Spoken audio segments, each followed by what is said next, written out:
Today's question comes from Sao Paulo, Brazil. Computer Klaus asks, "Hi Matt, which aspect of Google updates do you think the SEO industry simply won't get? Where do you see many SEOs spending too much energy on when they could be taking care of other things?" Okay, fantastic question. In fact, two really good questions, so I'll take them each in turn. Which aspect of Google updates do you think the SEO industry simply won't get? So there's a lot of answers I could give. One is the difference between an algorithm update versus just a data refresh. When you're changing your algorithm, the signals that you're using and how you weight those signals are fundamentally changing. When you're doing just a data refresh, then the way that you run the computer program stays the same, but you might have different incoming data, you might refresh the data that the algorithm is using. That's something that a lot of people just don't seem to necessarily get. But a bigger one that they don't seem to get is, I've seen a lot of accusations after Panda and Penguin that Google is just trying to increase its revenue. And let me just confront that head on. Panda, if you go back and look at Google's quarterly statements, they actually mentioned that Panda decreased our revenue.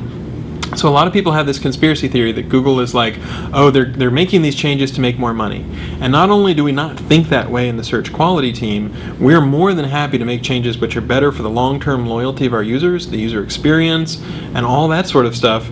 And then if that's a short-term revenue hit, then that might be okay, right? Because people are going to be coming back to Google long-term.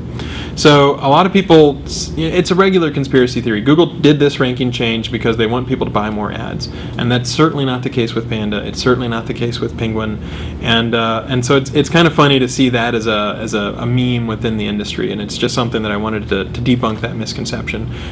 Panda and Penguin, we just went ahead and made those changes, and we're not going to worry about whether we lose money, we make money, whatever. We just want to return the best users results we can. And the mental model you should have is we want to have the long-term loyalty of our users. We don't want to lock users in, so we have data liberation. People can always get their own data back out of Google. And if we just choose short-term revenue, that might make some money in the short term, but historically we've had the long-term view. If you make users happy, they'll come back, they'll do more searches, they'll like Google, they'll trust Google more, and that, in our opinion, is worth more than just some short-term sort of revenue. So if you look at the history of the decisions that Google has made, I think you see that over and over again, and Panda and Penguin are no exception to that. Great question. So the other question is, where do you see many SEOs spending too much energy on, or where do you see the SEOs spending too much time or energy when they could be taking care of other things? So I think a good proxy for that is link building. A lot of people think about, how do I build more links? And they don't think about the grander global picture of, how do I make something compelling, and then how do I make sure that I market it well? You get too focused on search engines, and then you, for example, would entirely miss social media and social media marketing. And that's a great way to get out in front of people. So specifically, I would think, just like Google does, about the user experience of your site.